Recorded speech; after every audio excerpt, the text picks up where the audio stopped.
picture that was leaning over Martin Luther King, Merle McClellan, he was there at the first meeting. We didn't know at the time his job was to do two things. One was to point everybody in the wrong direction. It was him that pointed and said the shots came from there. Not only was he an undercover cop, he was so undercover that his paycheck didn't even come from the Memphis Police Department, came from the utility company. And now tonight, as we sit here, he's a CIA agent.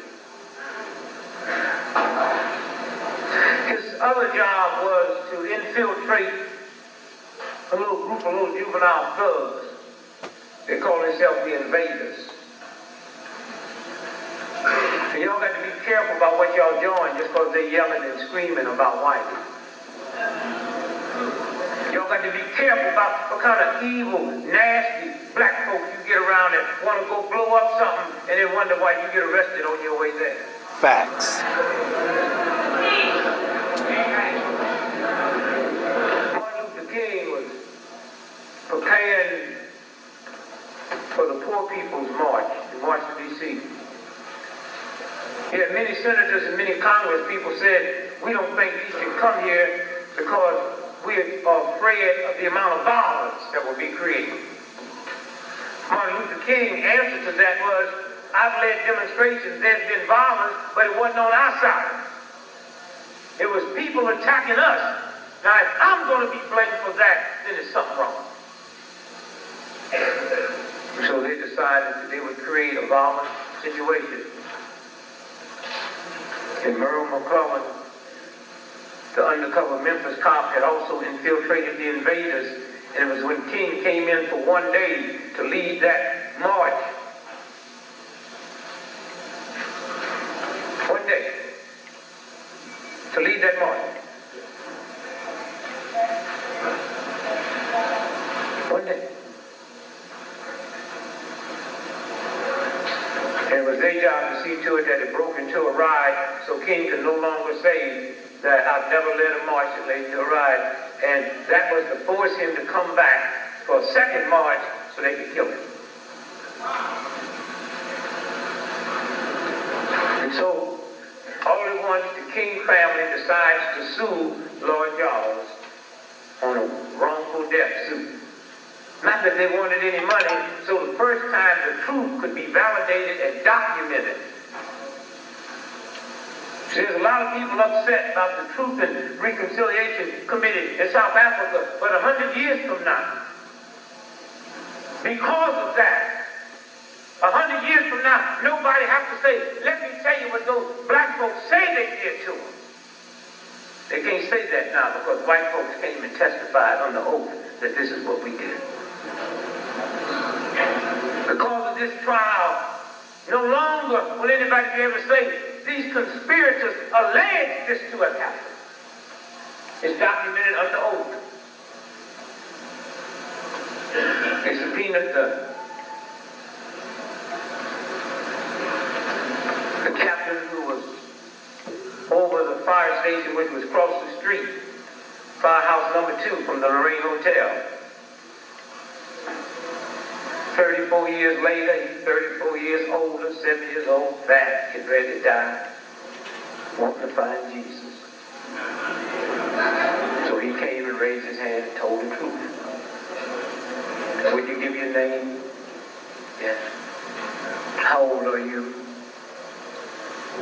What's your occupation? I'm retired. What was it before you retired? Memphis? Fine. What's your top rank? Battalion commander. Where were you on April the 4th, 1968 when Martin Luther King was shot? Said I was in charge of the fire station across the street from the Lorraine Hotel. Did you notice anything different that day? Here early that morning, some people came and introduced themselves as Army intelligence. Said they'd like to go up on the roof and put King under surveillance. What'd you do? I led him up to the roof. What did they have with them? They had large containers, small containers. What do you think was in the containers? I don't know. What do you think? Well, it could have been stuff to take motion pictures, still pictures. Could the containers held high paparazzi? Yes, they could have. And then what happened? Well, later that day when the shot rang out, they were still on the roof. So we know that the United States government not only had pictures of Martin Luther King being killed, they also had pictures of the person that did it.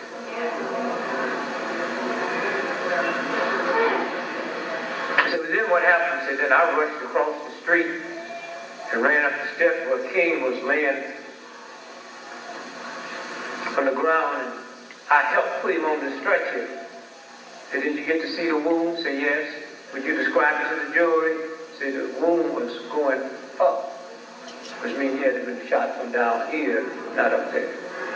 He's a white man who ran the fire station, who probably 30-some years ago couldn't care if King lived or died. He's a white man sitting there saying to 6 blacks and 6 white jewelry that, yes, I saw the wound and the wound went this way. And the next one to testified that he interviewed people from military intelligence, the 111, the 209. The 209 is so vicious, they were scared of CIA.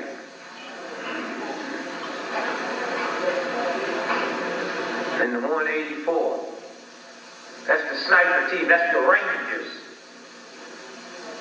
When they had to admit they was there, they say, well, we was there as a backup, and that leads you to believe they were talking about to back up in case the security broke down. They was there to back up in case that hit didn't hit, they were supposed to take him out.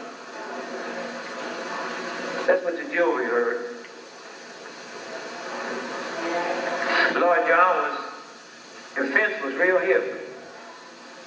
There was so much overwhelming evidence that there was a conspiracy. His defense was, yes, I was part of a conspiracy. I just didn't know the person that I was supposed to have killed was Martin Luther King. And what made that so beautiful, it meant that they couldn't object to none of the stuff that was going because they wanted everybody to know what we knew, that it was a conspiracy. He just didn't know it was Dr. King. 70 witnesses they got to hear, plus to see that film.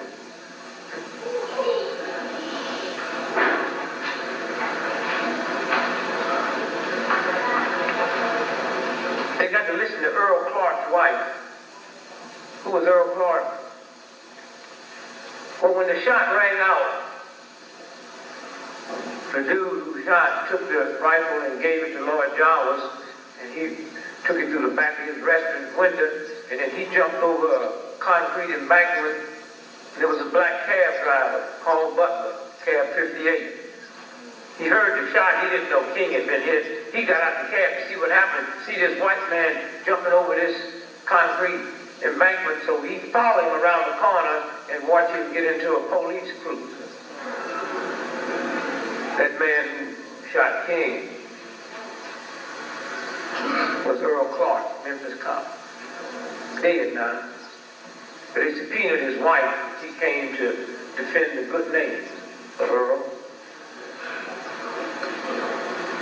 My husband couldn't have done that because he was homesick all that day. At what time did he find out Dr. King had been shot? Well, he found out over his police radio. And then what happened? He realized how serious it was that he had to go in. And then what happened? Well, all of his uniforms was in the cleaners. So I had to go get his uniforms out. Miss Clark, you aware what time Dr. King was shot? Oh, I think it was a little bit after 6 o'clock. Miss Clark, were you aware that the cleaners closed at 5? That's what the jury heard. Huh? That's what the jury heard.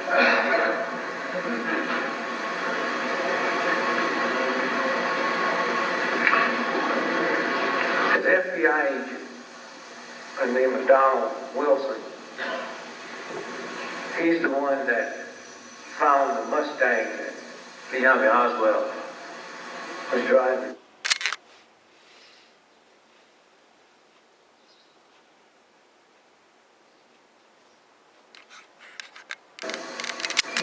Found it in Atlanta. And he found some notes in it that he said the minute he read the notes, he knew it was a conspiracy, but he called one of the numbers, this is 1968, that was on the number, and it ended up going to a nightclub in Dallas that Jack Ruby used to own, and Jack Ruby is the one who killed Lee Harvey Oswald, who was arrested for killing Kennedy. He said he got so scared he never turned it in because he thought if he turned it in and they know he looked at that, they would kill him. This is the FBI. And this is who we have to deal with every day. Those of us out here in the movement have to deal with folks who are a white FBI agent said, I didn't turn the stuff in because had I turned it in, it probably would have killed me.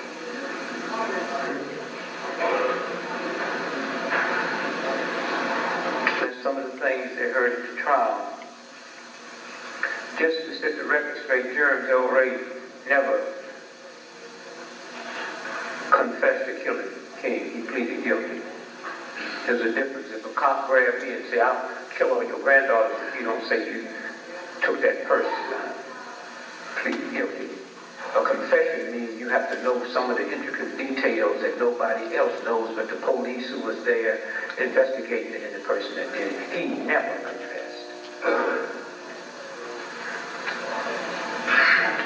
This document went into the records.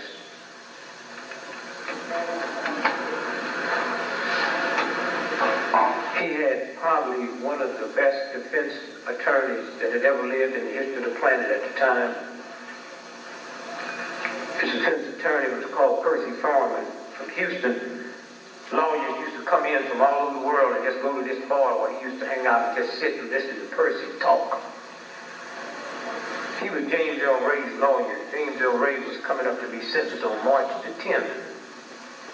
Here's the letter that Percy Foreman, James L. Ray's lawyer, sent him on March the 9th, 1969.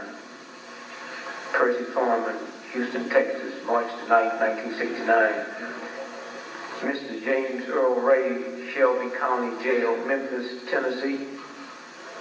Dear James Earl, you've been asked that I advance to your brother Ray, Jerry Ray, $500 of the $5,000 referred to in the first $5,000 paid by William Bradford Huey on January the 29th. Mr. Huey advanced an additional $5,000. At that time, I had spent in excess of $9,500 on your case. Since then, I have spent in excess of $4,000 additional. But I am willing to advance Jerry $500 and add that to the $165,000 mentioned in my other letter to you today. In other words, I would receive the first $165,500, but I would make the advance to your brother of $500. And this advance also is contingent upon your plea of guilty at the sentencing tomorrow on March the 10th without any unseemly conduct on your part in the courtroom. Here's a man's lawyer that told him, your father 30 years ago jumped bail. We're fixing to put him in jail. If you don't plead guilty, I, your lawyer, personally will see to it you get the elected chair. And all the way, we're trying to explain how y'all got all this money. So the government is going to say that your brother and you robbed banks. So he's going to jail if you don't go in and plead guilty tomorrow. The jury got this letter from his lawyer, promising him $165,000, but it was contingent on him pleading guilty. Thank God to the King family. Thank God to William Pepper that handled that case. Thank God to everybody out here and the many people that died. His brother was murdered. They said he drowned in the swimming pool. Dr. King's brother, because he was questioning King's death. AD. They tried to kill Coretta in the church and missed her and killed Dr. King's mother and made like it was some little crazy lunatic guy that came down. And yet the King family kept on moving. Never born with millions of dollars. Never had the glamour that the Kennedy family had, and yet the Kennedy family had to spend one nickel trying to find out what had happened to the Kennedys, including that funny little thing that went down with John last summer. Thank you. And so I say to you tonight, make no doubt about it, we are in one of the most evil, nasty, vicious, insane, ungodly, unethical systems that's ever existed in the history of the planet.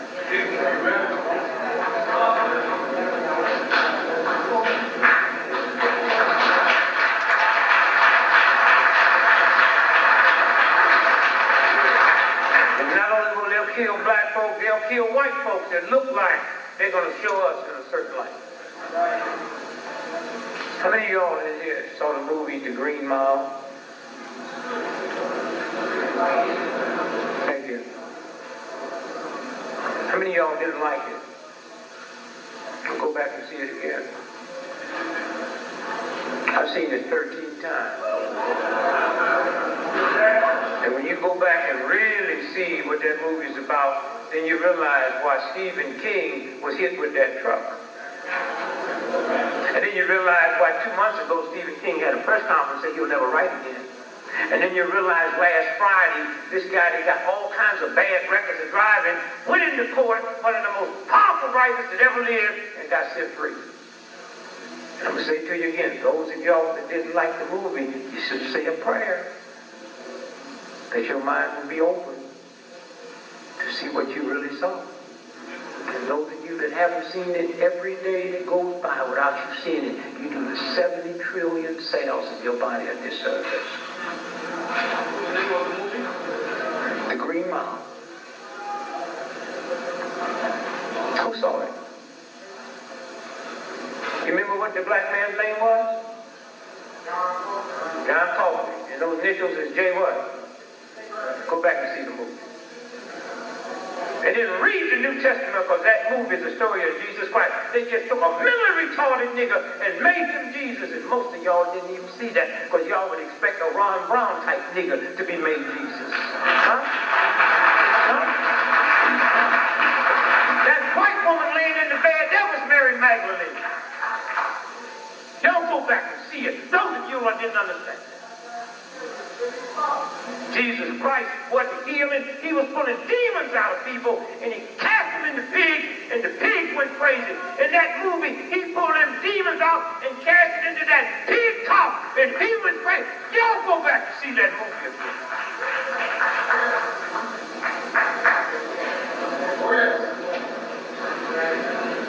In the Bible, when Jesus was then put on the cross, he was hung between two thieves. That was the two guys that got executed ahead of him. Yeah. And the one thief said, when you go to heaven, will you remember me? That was the Indian brother that said to Tom Hanks, if I repent now, will I be free? Y'all need to go back and y'all need to start breaking code. But y'all can go, y'all like Matrix. Everything I did, like Matrix. Because they showed a black woman and a black man that had the finest mind in the history of the planet. But the white boy was the savior. Huh?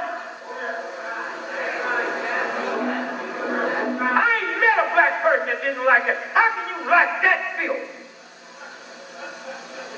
And here a white man sit and took a memory retarded nigger and made him Jesus Christ. And because of that, they tried to kill him.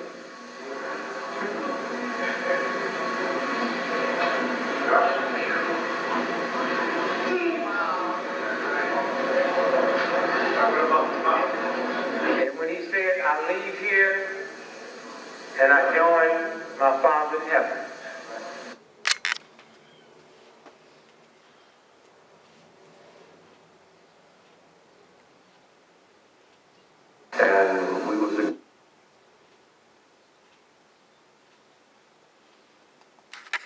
was the person that Proctor was willing to help, since Proctor is the one who was picked to replace Martin King, but Jesse is the one he trained.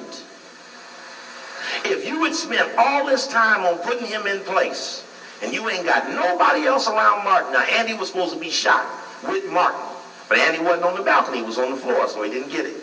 Ralph was inside, so he didn't get it.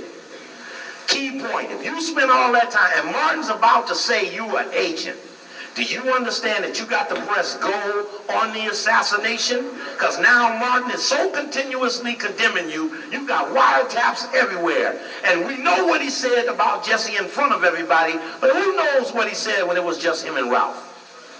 How much more severe was his accusations? Such that if you didn't kill Martin, white limitations don't run out on murder. Okay, let's let this run, and then we're going to go back and look at it again in straight speed. Look at Jesse. Martin still won't acknowledge it. Yes, go back. Now I ask you, when you look at it, is that Jesus or Judas? Jesus or Judas? Now was Jesse at all. Nobody would touch him. Just let it run, let it run, let it run. Now we're on the day of. Now Jesse done went and told them, look, you better move now. I'm running out of time. This is the Last Supper. Making sure that everybody was focused. I spent the day in court and convinced the judge that we could put together a nonviolent demonstration.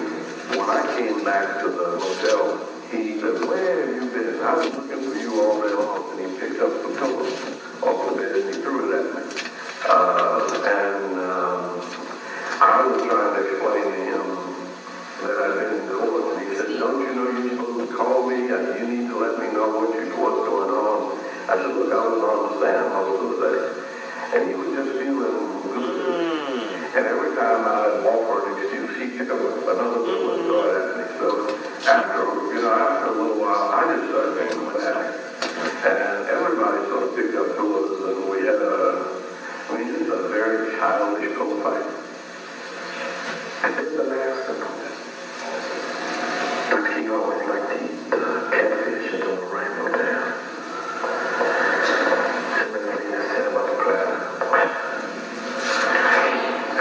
Catfish.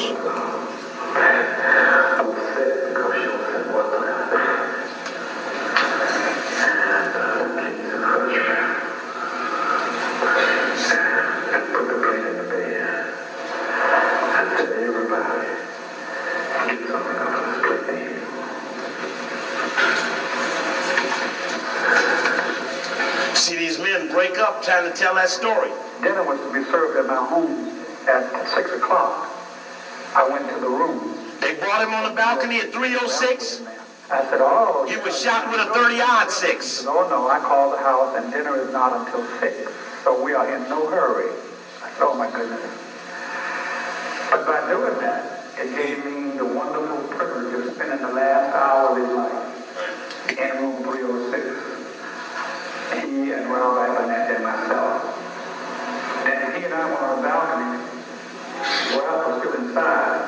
And he was greeting people he had not seen. I was in the parking lot, and we were suggesting that it was cool, and maybe he ought to go back and take a taco with it, just in case. I heard him above me. This is my man, Hosea. And we had a limousine. I could touch the limousine. Had been loaned to us by one of the local fuel homes. And I heard a voice, the guy who was driving the limousine. He said, Dr. King, he said, although the car is on, it's chilly. I recommend you get your coat. And the last word he said in this was, okay, George, get my coat. And I started to pow. Stop. Oh, stop. Go back. Key point. Let's go back. There's the maid right there we were looking for. There's the car. Oh. Okay. Okay, let's freeze it at the highest point where Jesse's back is in the, right there, stop. There we go. There's Jesse Jackson. There's the maid. There's the cart. There's the white boy, Lau, L-A-U-E, head of the community strike, a member of the Community Relations Service of the Justice Department, which spies on racial tension. His boss was Roger Wilkins, the nephew of Roy Wilkins. There's Muriel McCullough, the FBI, CIA, Memphis Police Department informant, who now works for the CIA. There's Martin King laying there with the towel over his face. Brother, I appreciate this pointer. This really helped out a lot. There's Ralph. There's Andy. Now, why is Jesse running up this way when everybody else came up that stairway and went that way? Because he had to make sure that room 316 and 317 didn't have no remnant of invader running out of it. Remember, he had just, see, that could have been the invaders running down that ramp right there. And when those people start that phony pointing, maybe the invaders might have went, no, down there. You understand? Because the invaders had what? Okay. Now, there's the maid. There's the cart. You see that cart? There are the wheels. You understand? At 6 o'clock, you ain't changing no beds and no motel? Check. Okay, let's let it run. There's a good shot of McCullough. There's Martin with the towel over his face. There's Martin again. I looked up and didn't see him on the balcony, except that I saw his shoes sticking out the end of the balcony. All of the police, instead of going to where the shot came from, they were all coming to see what happened. So the picture on the balcony was us trying to say it came from over there. Stop. There we go. That's good. There's that phony point. There's Jesse's head right there, making sure that he ran up there and gave the phony pointing. Now here's the problem with the people pointing. All of the people pointing were this way, looking up to Martin. The shots came from behind them, whether from the bushes or from the rooming house. It was behind them. Not one single person said they turned around and saw somebody at the rooming house. Those that even saw anybody, Solomon Jones, Earl Caldwell, saw somebody moving in the bushes. Check.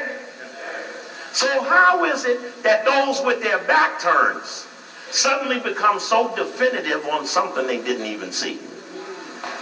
You understand? It's not logical that they're primary sources for a focus. Okay, we can turn the lights down. It was a script, right? So, and Andy's recanted his false pointing. Ran the And play. covered him from his neck down. Someone had a towel put to it. Blood was just everywhere. I went out in that yard and I started walking. And all Now listen how mad he was.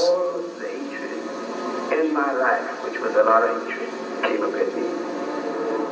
I went to reach into the air and take molecules, protons, electrons, and make me a gun and kill me some white people. Because I thought it was right. That's my man.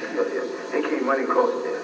And I just, oh God, it's going to kill. I went to kill, I'd have died to kill. And I started thinking,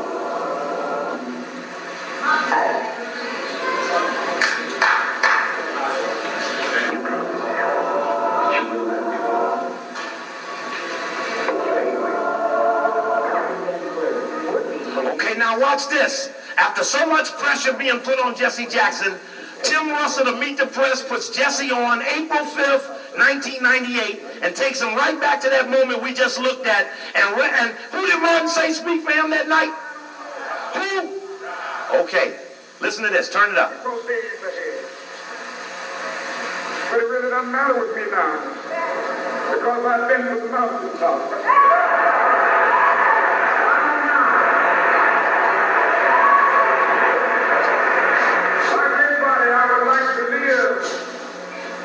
A long life, longevity has its place. But I'm not concerned about that now. I just want to do God's will. And He has allowed me to go up to the mountain.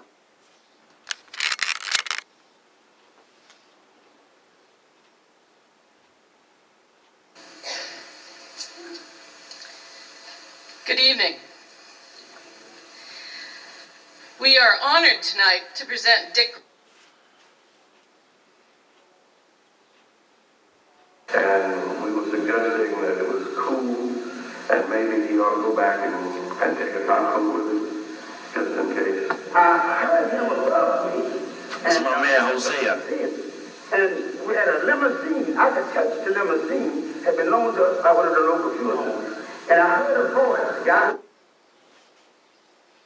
He was very much in touch with life and death, but he was not a man afraid to die. He was very much in touch with life and death, but he was not a man afraid to die, or afraid to live. On April 3rd, 1968, Martin Luther King Jr. addressed a group of sanitation workers in Memphis, Tennessee. The address, known as his mountaintop speech, would be his last. I may not get there with you, but I want you to know tonight that we as a people will get to the promised land.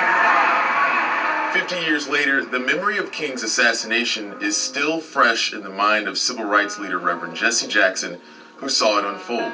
We spoke to Jackson at his Rainbow Push Coalition headquarters about King's death and the violence that plagued the civil rights movement. How present was death and violence during the movement, when you all were marching, when you all were being jailed, when you all were fighting for equality? Jimmy Lee Jackson was killed, and Val Lewis was killed, and Trinidad Goodman Cheney was killed, and Ed Edwards was killed, so that we faced the torture of apartheid, we faced terrorism, we faced domestic terrorism. In reading about Martin Luther King Jr., I found his relationship with death very interesting. In the book, April 4th, 1968, by Michael Eric Dyson, it says how King had a few brushes with death, and I wanted to know, was he, I guess in the tail end of his life, was he obsessed with his own death? I don't think so. Dr. King had said over and over again, you can't avoid ambush and sabotage. You cannot live with fear. The reference to death that night in the speech was he'd come to Memphis 2 days before. Had to empty the plane because of threat to bomb the plane. And so at some point he said in the speech, I'm not fearing any man. Mine eyes have seen the glory of the coming of the Lord. We thought that was his reference to what happened yesterday, because we'd heard him say that before. Because we knew that when Hoover convinced the Attorney General to wire his house, his home, and hotel rooms, book hotel rooms, to pay maids money to see if there was semen on the sheets, the government was after him. The FBI could drop a release to the press, and they would run the FBI release, and the press would attack him. We felt the walls closing. That's why in the last staff meeting we had in Atlanta, he said, I've been with Andy and Ralph and our wives for 3 days. Maybe I should quit. Maybe I've done the best I could do. But one Montgomery, one Birmingham, and one Selma in Chicago. And they said, Doc, don't talk to me. He said, don't say peace, peace when there is no peace. Let me talk. And he said, maybe I could fast to the point of death my friends with whom there may be some disagreements on strategy. Stokely and Rapp and Rob Wilkins and Whitney Young, we could come together at my bedside. We could regroup. Mm-hmm. They said, no, we're going by Memphis first. These sanitation workers are real people. They have a significant work. If they don't clean up the germs, doctors can't do surgery. It's the truth. They don't do their jobs. You can't smell, you can't survive the stench. You can't survive asthma. You speak of the virtues of sanitation workers. They were going to Washington to sit in. So he preached himself out of a depression. Mm-hmm. What struck me about it was the three moves, the same three moves that Jesus went through, you know. Let this cup pass from me. Maybe I should quit. As he prayed, disciples slept, and then, not my will, but thine be done. He had that same basic in touch with God rhythm. In that same book, they talk about how he used gallows humor to overcome whatever he was feeling about death. And there's a portion that says King and his comrades often preached mock funerals for one another. Is that something that you all did back then? We laugh and go. I guess it was our way of kind of letting it out. Someone said, well, if someone comes and you will land in the casket, what do you want them to say over you? So he's moving. One of the big things happened. I was coming across the courtyard that afternoon. He said, Jesse, you're late. He was an hour late. I said, Doc, you're late. So we went to Reverend Kyle's home and said, as if it was big formal. We're going to his home and you don't even have on a shirt and tie. Dr. King, the prerequisite for eating is an appetite, not a tie. They said, you're crazy. We laughed. We played that way. Mm-hmm. And they looked at Ben and said, Ben, be sure to play my song. Ben Branch. Play my song, favorite personal on the saxophone tonight. He'd heard him play it. And he was shot. So in that sense, we were on the way to eat. We were going to speak at the mass meeting that night. So he died with his shoes on. So many interviews about Dr. King, it's like every time we take the scalp off, the wound is still raw. We were in conversation, we were so evident, so excited, and killed, so cold-blooded, 39, and who was so full of love, was so hated, who was so committed to nonviolence, to kill so violently, and how they cut him off so quick, and he never had the chance. It hurts.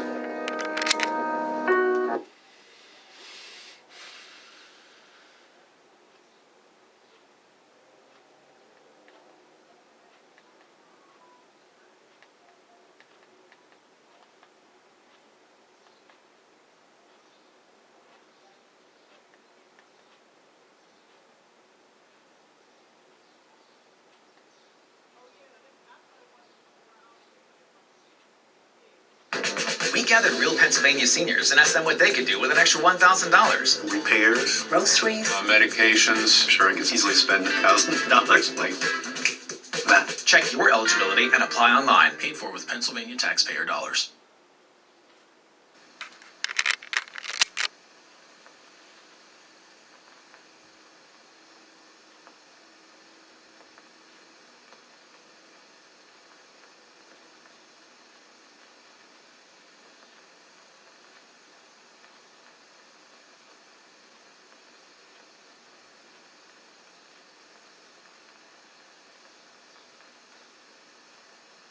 This is a copy of his first newspaper. He just put out his own newspaper. He was trying to speak to the nation about poor people. And he got one copy out. We've been trying to get a newspaper out for 3 years. We just, got enough equipment. These are his belongings. Shaving powder. We had been invited over to a local minister's house for a soul food dinner. And You're just leaving for dinner. just leaving for dinner. And he usually walk out the door. He's usually dressed and he usually go because he's usually always in a hurry. But he walked out there and held over, and the fellow who's been driving us around in Memphis told him, Doc, you better get your coat. He said, okay, and he stood up there a minute or two, and I guess just thing of destiny, I guess making, he just was a target there for a minute or two because he was fixing to come back in and get his coat on. All of the side of his face was shot off. But it wasn't long before policemen was all around. Then I wonder whether America had really lost its last chance. This day will be the most unforgettable day in my whole life. It's a day that I still have not believed. I still not can believe somebody's crazy enough to kill Dr. King, who wouldn't hurt anybody, but loved everybody, and really gave his life to the salvation of this nation.